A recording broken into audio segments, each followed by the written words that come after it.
Okay, I have to read the disability statement. This meeting is accessible to people with disabilities. Microphones or telephones will be used by all speakers. Large print materials are available upon request. If you would like either of these accommodations, please contact Mary Waldron at 508-583-1833.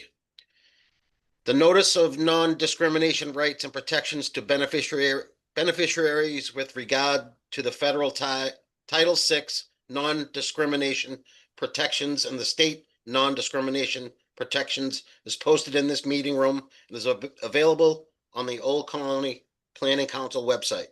Please contact Mary Waldron at 508-583-1833 for more info. Thank you.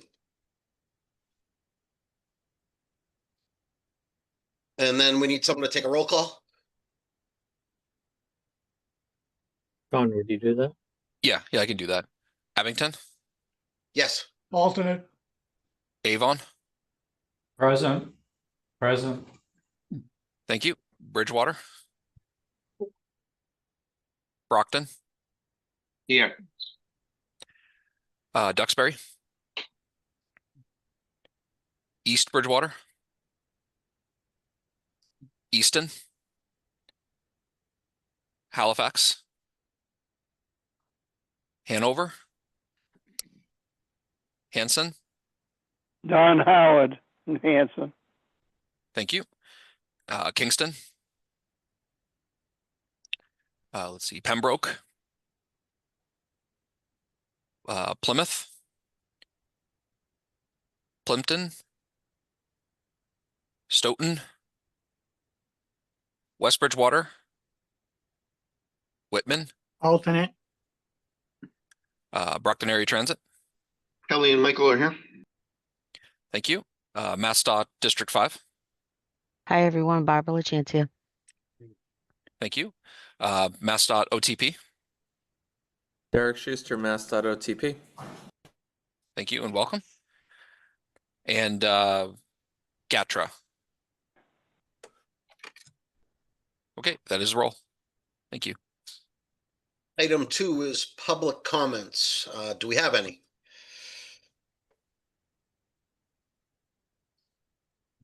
Seeing none. Item number 3 is minutes of the May 1st, 2025 meeting. I'd like to make that motion, Dan from Whitman. Does this require a roll call? Yeah, it does. Yes, it does. After we motion second. Okay, gotcha. I'll second that motion. Okay, Abington, Yes. Alternate. Avon, Yes, sorry. Yes. thank you. Bridgewater, Yes. Brockton, Yes. Duxbury, East Bridgewater, Easton, Here. thank you. Halifax, Hanover, Hanson, Yes. thank you. Kingston, Pembroke, Plymouth, Plimpton, Stoughton, West Bridgewater, Whitman, Yes. thank you. MassDOT District 5, Yes. MassDOT OTP, Abstain. thank you. BAT Yes.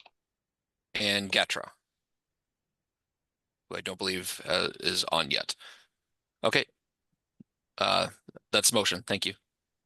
Okay, item 4 is communications. I believe that's Sean. Yes, it is. Thank you. Thank you, Mr. Chair. The first item on the communications for this month is the draft fiscal years 26 to 30 MassDOT Capital Investment Plan. It is currently available for public review. You can visit the hyperlinks in the staff report to learn more about the draft report. And public comments are, public comment period is open until June 12th. You can submit your comments either through email or a letter or through the interactive comment tool on the project viewer website. And here is the list of the upcoming meetings. For Southeastern Massachusetts, the public meeting is tonight, June 5th from 6 to 7:30. You can click on the link to register for the event if you are able to attend. Next item is Duxbury Powder Point Avenue over Duxbury Bay, the Powder Point Bridge. There will be an in-person public information meeting hosted by MassDOT Wednesday, June 18th, 2025 at 6:30 p.m. at the Duxbury Performing Arts Center about this project. The next item is a Citizen Planner Training Collaborative workshops. The spring 2025 workshops have begun. They are all on Zoom with a $35 fee unless noted otherwise, and registration closes 48 hours before the beginning of the workshop. The next item is Demystifying Development, a peek behind the curtain of permitting projects. Session offers board and committee members a behind-the-scenes look at the at the intricate world of local permitting. An engineer will highlight the technical considerations that often shape project feasibility, while the planner will provide clarity on regulatory frameworks and community dynamics. The next meeting is Monday, June 16th at 5 p.m. It is free, and the link to register is in the staff report here. Another one is Roles and Responsibilities of Planning and Zoning Boards, which will be Wednesday, June 18th at 5:30. The next is MIPA, Understanding State Project Review Process and the Value for Local Communities, Wednesday, June 25th at 7 p.m.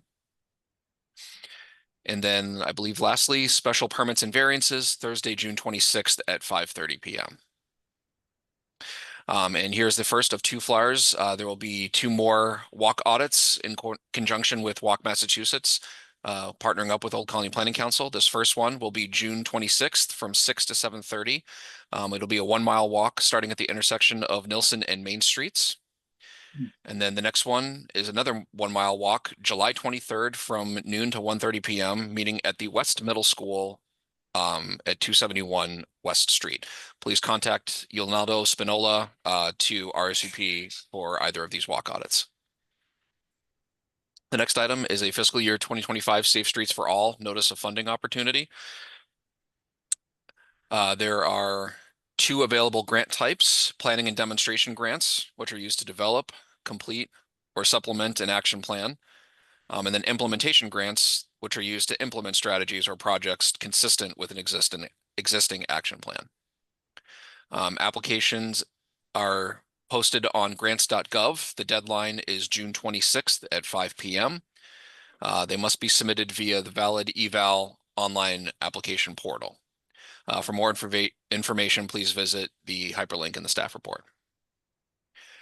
The next item is Federal Funds and Infrastructure Office. Their next partnership meeting will be held June 24th at 2 p.m. To register for the Zoom meeting, please visit the hyperlink in the staff report. And that is communications, Mr. Chair. Thank you, Sean. Next, we have item 5, which is reports. 5A is the Brockton Area Regional Transit Authority BAT, and I believe that's Mike. Thank you, Chair. We have our May ridership numbers hot off the presses. We provided approximately 325,000 trips for the month. That represents approximately 15% increase over last year and a 50% increase over pre-COVID numbers. We are anxiously awaiting the results of the legislative process on the state budget, but it appears as if all 3 branches are interested in continuing fare-free service for next year as well. So stay tuned for that. And then we have a couple announcements in terms of new service. One is we are just wrapping up our testing of our Uber-based overnight employment transportation service. So that is subsidized Uber trips for people commuting to or from work between the hours of 9 p.m. and 6 a.m. That's open. That when we finish the testing, that'll be open to any one within our service area. And so we will be looking to this committee to help spread the word on that service. But that should be a really nice new aspect to our portfolio. And then finally, we are close to launching an RFP to provide microtransit service throughout the town of Bridgewater and some nearby key destinations. So we're excited to be taking that over and look forward to providing that service, but we'll provide more updates as that progresses. Thank you very much. Thank you, Mike. Next is item 5B, Greater Attleboro Taunton Regional Transit Authority, GATRA. Do we have anyone from GATRA? I do not see anyone. We can follow back up if anyone joins. Sounds good, Sean. Next will be item 5C, South Coast Rail Project. We actually do not have any updates on that at this time. Okay. We'll go to item 6, Old Business. Item A, the federal fiscal year. I see Rick Jordan has his hand raised. Go ahead, Rick. Yeah, I had a question on the Brockton area transit mentioning of the Uber service coming out. Is there a some kind of communications or public outreach campaign plan for that to inform people? Yep, And would it definitely. apply to Avon, for instance?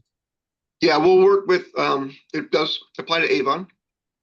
So, you know, your entire industrial park and the Stoughton Industrial Park as well. We will be, yeah, we'll use this forum. We'll partner with OCPC to get flyers out and some promotional material. So you should see that pretty soon. Okay, I'm interested in helping with that, at least in terms of Avon. That is awesome. Great to hear. Yeah, it should be, you know, we really think that that Avon Stoughton area would really benefit from this. And we've been doing our testing with Home Depot in Stoughton. So that's what has seemed to work so far. Thank you. Thank you. Thank you. Next is item 6, Old Business. A, federal fiscal year 2025 to 2029 Transportation Improvement Program implementation. I believe that's Charlie instead of, because Bill's not here. Yes, thank you, Chair. I'm gonna pinch hit for the vacationing Bill McNulty. So with regard to the tip adjustment number 4, there was an action item by the Old Colony MPO at their May meeting to approve 10 project changes within the tip itself. So on your screen, you see the first 3, and those are additions of projects as a result of the Community Transit Grant Awards. 2 are for BAT, and 1 is for the South Shore Community Action Council. Then on the next page, there's a Brockton area ARC, received vehicles as well. And the remaining 6 projects that were part of the tip adjustment were Brockton area transit projects. They weren't adding or subtracting any projects. They were adjusting the cost estimate for the projects, as you can see here on the screen, as you scroll through this and then on to the next page.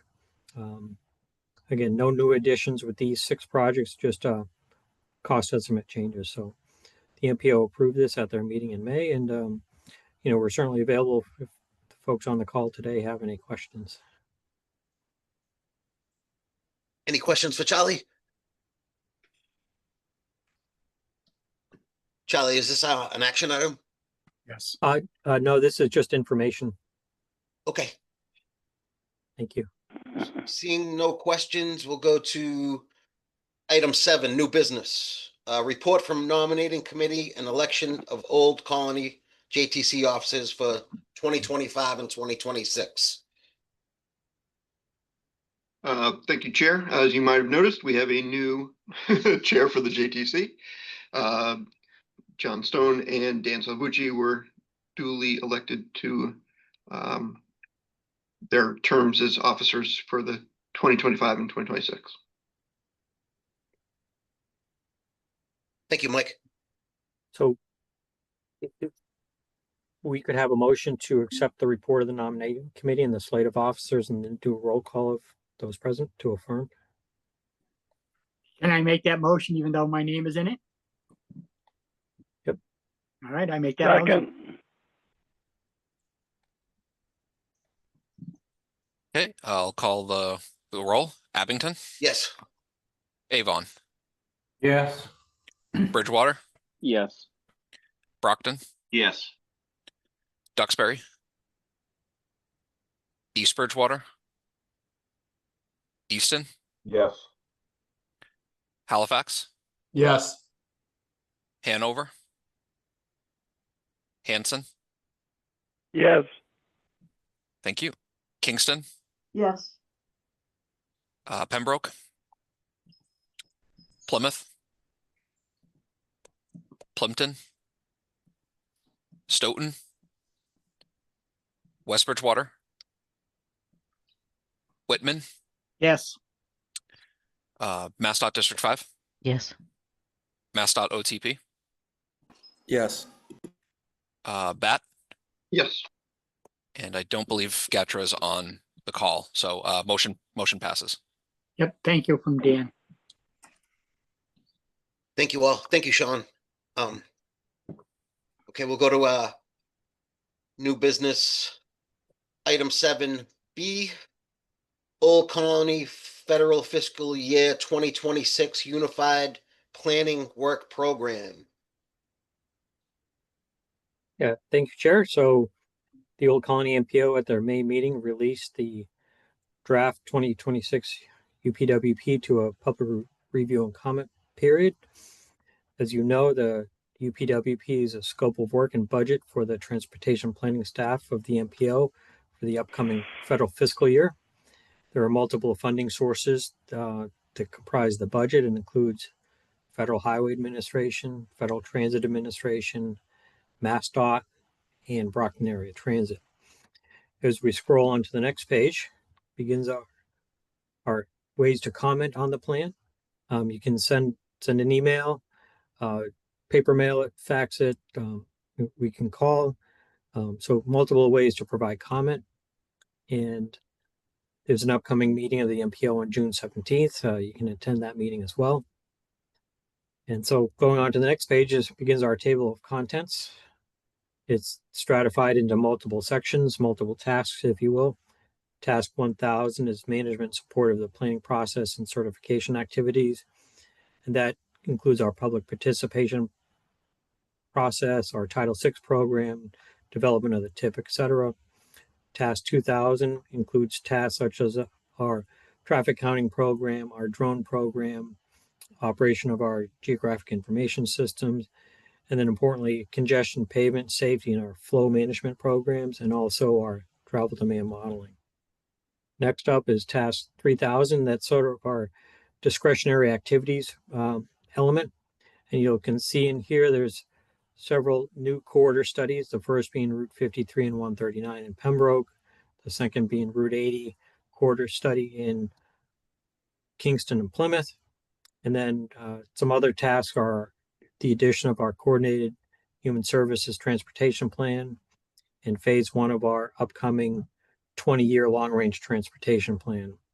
One of the things that Vice Chair Salvucci had mentioned during the MPO meeting was, had we investigated in particular trends of bicycle and pedestrian crashes since any type of implemented bike lanes or bike amenities, et cetera. So we propose to take a look at that under subtask 3100, which is our regional multimodal transportation planning studies activity. So that's something that we can certainly take a look at in our upcoming work program. And then rounding this out, we have task 4000. That's our other transportation technical assistance activities, such as transit planning and then specific planning studies for Brockton area transit. And then rolling out the UPWP, we also have a list of staff members and then a specific line item and budget information. But this is a quick overview of what's in the document. I invite folks to take a deeper dive into it. It's posted on our website. There's a link in the staff report, but we're here to certainly take any questions that the folks might have.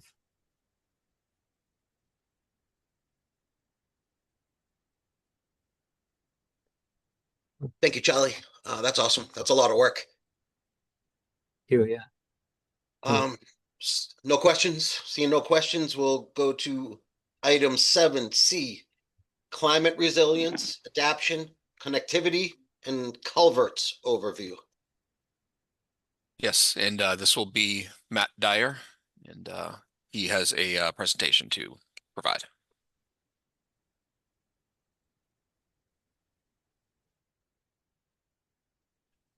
You're muted, Matt. Gets me every time. Good afternoon, everyone. For those who I haven't had the pleasure of meeting, my name is Matthew Dyer. I'm a senior transportation planner here at Old Colony Planning. I take it everyone can see my screen all right. Is that correct? Yes, sir. Perfect. Thank you, John. Thank you, Sean. So today I'm talking about climate resiliency, adaptation, connectivity through the eyes of culverts. So for those who may not know what a culvert is, it's essentially where the road and rivers and streams meet, and how does that water flow underneath the road. So here in New England, we are very lucky to have very creative ways to make culverts, whether they're metal pipes, concrete pipes, sometimes they're made out of granite blocking, sometimes stone. There's a whole variety here in New England, and partially because of that is we have some old infrastructure. So dating back way back to the 1600s, of course, we have bridges and that transformed into culverts. And as time and society moved on and had built up, sometimes our culverts are kind of forgotten about. And this is kind of an issue today, because in the 1850s, when all this infrastructure was starting to be built out, this is an actual manual about how to build roads in the 1850s. And in the culvert section, they have this one direction saying that the culverts must be proportionally sized to the greatest quantity of water that they'll ever be required to pass. And at minimum, they should be 18 inches square or large enough to admit a boy and to clean them out once in a while. And in the 1850s, it was okay because most things were relatively stable in the sense of climate. This was just the start of the Industrial Revolution when we just started burning carbon, and this is the start of the climate becoming unstable. So back even 100 years ago, 10-year storms would happen about every 10 years. But with the burning of carbon, with the climate becoming more unstable and the change of climate, we're starting to see that that 10-year storm is becoming, that 10-year storm is happening more frequently. So nowadays, we're starting to see 10-year storms happen about 20 times every century. So almost double of what we're expecting to see a 10-year storm.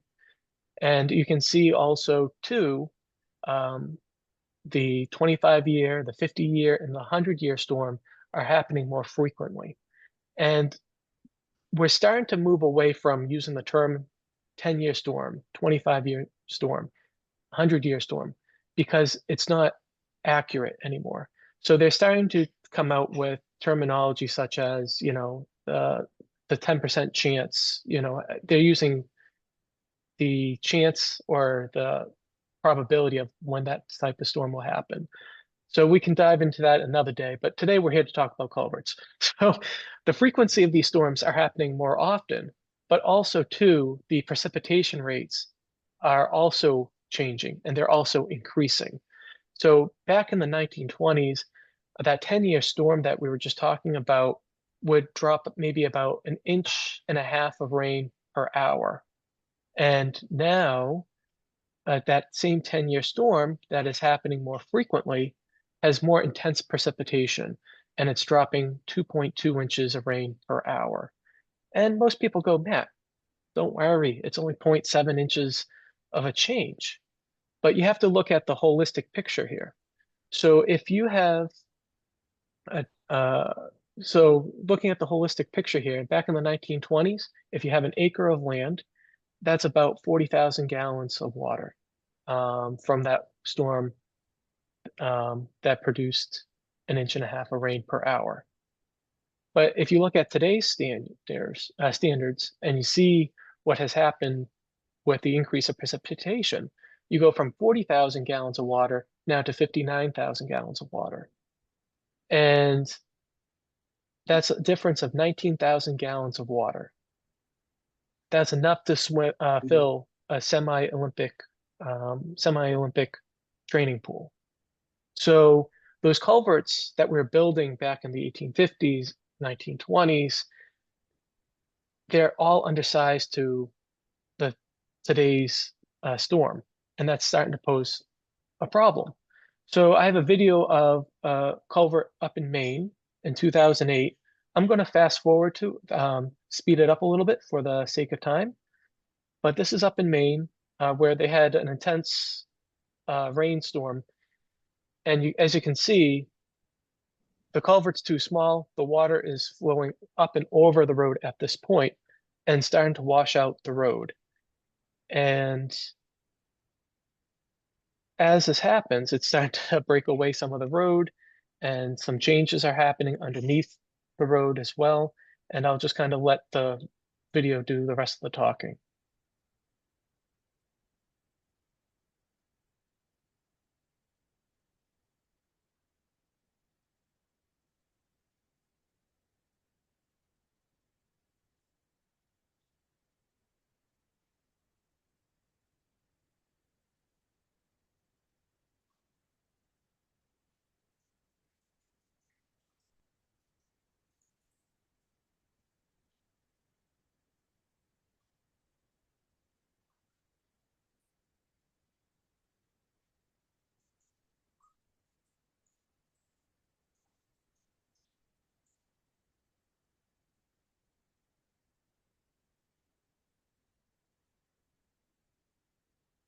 Is the road gone yet? I can't see Oh, it 'cause I sorry. can't see. Yeah, sorry, Don. So right now, what has happened is the road is starting to get washed out because of Yeah, the undersized that's what I culvert. know happens, yes. Yep. So,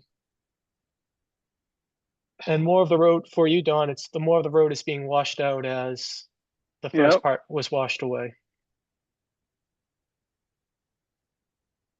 Next time you drop off something in the back door, why don't you knock on the door or come in?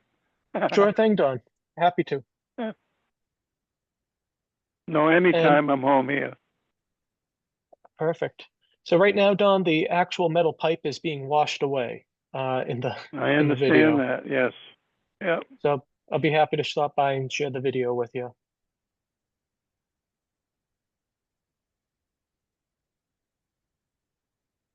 No, I started working with drainage and water and everything like that when I was 19 years old, and I'm now 88. Wow. So as you guys can see, the road is completely washed out at this point. And it's going to cost millions of dollars to replace this culvert. And hold on one second, I just have to pause this part. All right. So reconstructing culverts will cost millions of dollars. And it's not just also fiscally the impact of a community of when a culvert washes out, but also the economy. So when a truck route is washed out, where are all those trucks going to go? Are they going to start going through side roads that aren't really designed for truck routes? All the drive-through traffic that a community may get, are people going to continue to drive through, or are they going to go to a different town and frequent different stores like Dunkin' Donuts or coffee shops and whatnot, impacting maybe your downtown area or businesses?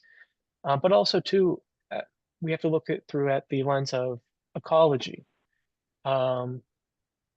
If we don't have a good ecology, economies based off of ecology, such as fishery, whether it's commercial seafood or recreation, can be impacted. And that can be a huge thing here in New England, as the fisheries can generate over $20 billion in annual sales, and they support 250,000 jobs here in the New England region.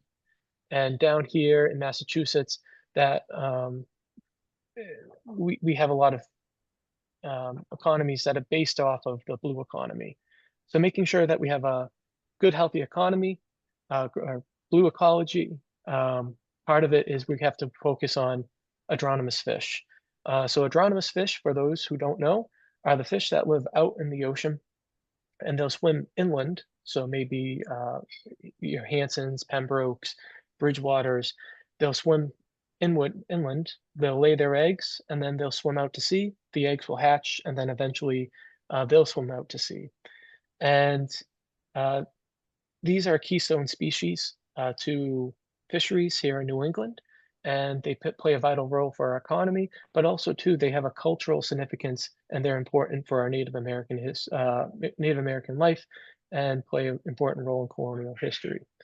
So I know some of the local tribes here, they celebrate the new year, not by the calendar or the sun, but by when the herring are swimming up stream. And that's how they celebrate the new year, which is kind of neat. And how does this tie into culverts? If the fish can't swim up sea and get past the road or the barriers, such as culverts, and they can't get to their historic habitat to spawn, their species may have a hard time.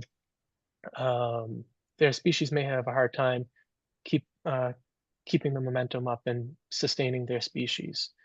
And where we're trying to go is we're trying to create box culverts that go up and over the stream and not interrupt that stream, so the spawning adronomous fish can hit their reconnected habitat. So how are we impacted here in the Old Colony planning region? On average, there is a stream every 1.2 road miles, and if you're traveling by stream, you hit a road every half mile via stream. Here in the OCPC region, we have about 1,500 culverts that are known to us, and only of them have been assessed through the eyes of aquatic connectivity. Only 115 have been inspected through the eyes of aquatic connectivity, and sometimes just even looked at.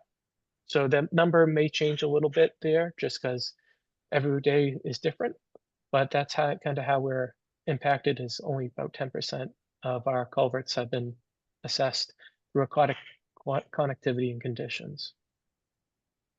So there are over 29,000 bridges and culverts here in Massachusetts, and as you can see, 20% of them have been classified as poor or critical condition or fair condition. And these are just estimates. As I mentioned, not all culverts have been inspected, but it's estimated that 20% are in poor or critical condition. And the age distribution, about 40% of them are 50 years or older, and a third of them are 30 to 50 years older.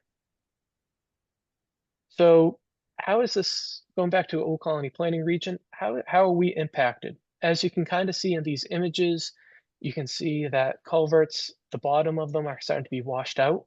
You can see that the wing walls are collapsing, allowing more erosion to happen. And this is kind of alarming because, as we mentioned, it means something's not right with these culverts, whether they're not able to pass the volume of water, or that they're just old due to age and they need attention. And if we don't provide attention to our infrastructure, we could end up like that video up in Maine where the culvert washes out the road. So what are we doing here at Old Colony Planning? We're offering a new service to our communities where we'll go out and we'll measure the culverts and provide aquatic connectivity assessment for fish and as well as terrestrial animals, but also to give you a baseline report about the actual condition of the culverts in your community.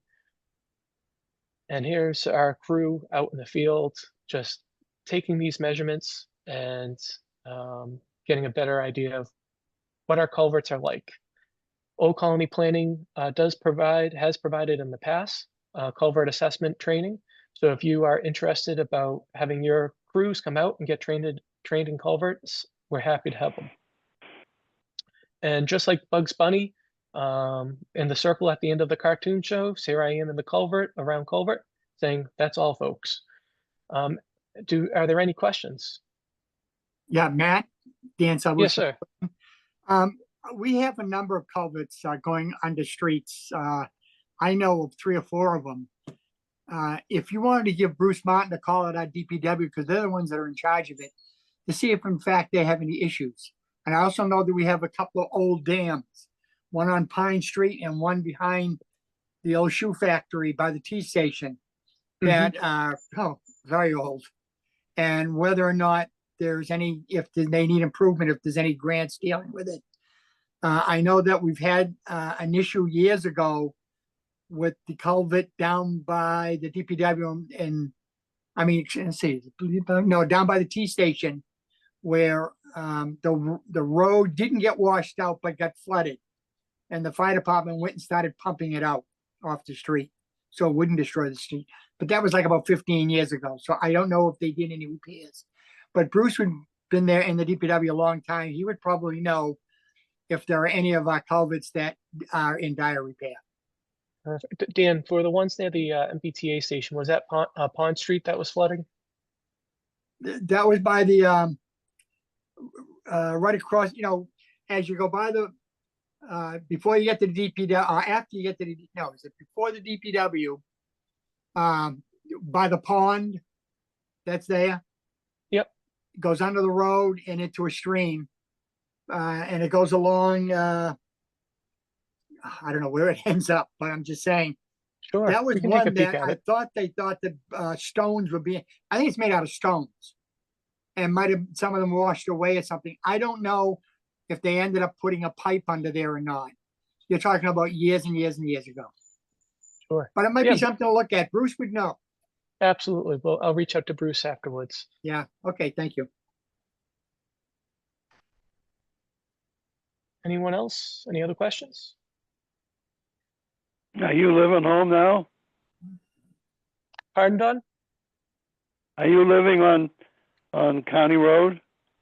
I'm down on Woodbine Ave.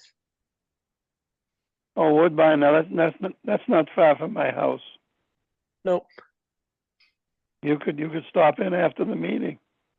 Oh, I'm down at the office today, but I'll Oh, touch base with you offline and we'll set a day up for me to stop by. good. Thank you. Not a problem. Rick Jordan here, Avon. I could mention we had the unusual situation of a beaver blocking some culverts in Avon recently. Okay. Rick, do you want to touch base out offline and maybe we can fly the drone and try to figure out where the beaver dams are to help you guys out? Huh. I could look into it. I don't have all the details, but I can find them. All right, great. We'll touch base offline. Matt, can you add Abington to the list too? We have one Sure. serious beaver problem. And I believe the culvert's undersized. Oh, even better. All right. 2 for 1. Thank you. Thank you. Great presentation. Thank you. Anyone else? All right, well, here's my contact information. Feel free to reach out anytime. Always happy to talk about culverts, fish, trails, anything that's outdoors. Thank you very much. Thank you. Very good. Thank you, Matt. And Mr. Chair, before we go on, I've been asked if we can go back to the UPWP agenda item 7B to request a approval and then do a roll call. Sure thing.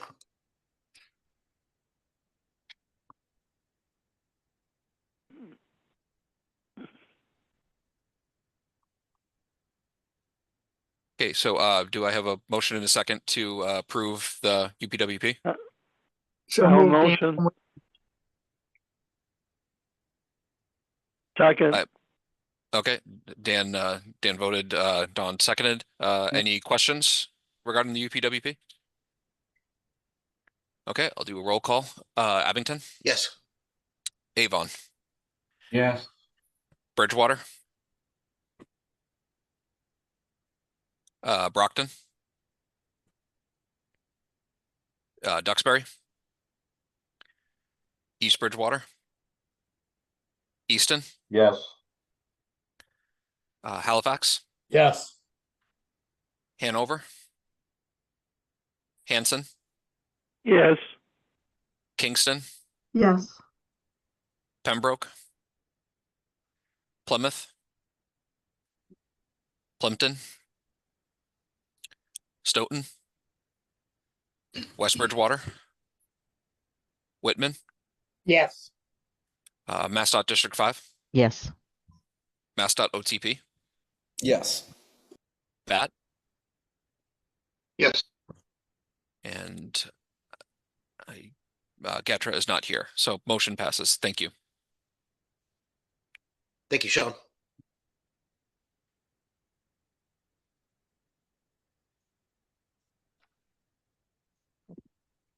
Back. There we go. Right, now we can move on to item 8A, other business, community local technical assistance studies. I believe that's Kyle. I will actually be taking this one, Mr. Chair. Sorry about that. Not a problem. So the LTA program, OCPC recently completed a traffic study in Pembroke at the intersection of Congress Street and Taylor Street, including a multi-way stop control warrant analysis. Data collection and analysis is currently underway. And once the data and findings have been completed, they will be distributed to the town of Pembroke as well as MassDOT. The town of Halifax has requested a heavy commercial vehicle exclusion study to Old Colony Planning Council for Old Plymouth Street. Data collection is currently underway. And that is all of the project updates. If anybody has any questions, please feel free to contact Bill McNulty. Thank you, Sean. Item 8B, staff reviews on ENFs, EIRs, and NPCs. Yes, that'll be me. So we have two certificates. First one is for West Bridgewater, the Green Wave Car Wash. And this project does not require an environmental impact report. Next, for the town of Bridgewater, the proposed mixed-use development. And the certificate states that this project adequately and properly complies with MEPA. And then onto public notices. Notice of intent to initiate an ecological restoration project in Bridgewater. This is in regards to the removal of used tires in a bordering vegetated wetland. And that is near 44 Water Street. And then notice of intent to initiate an aquatic plant management program in Pembroke. This proposed project is seeking approval to implement an invasive aquatic plant management program at Furnace Pond. And this focus will be on reducing and controlling nuisance and invasive aquatic vegetation. And that is my report from MEPA. Thank you, Kyle. Item 8C, regional concerns and local community transportation issues, if anyone has any.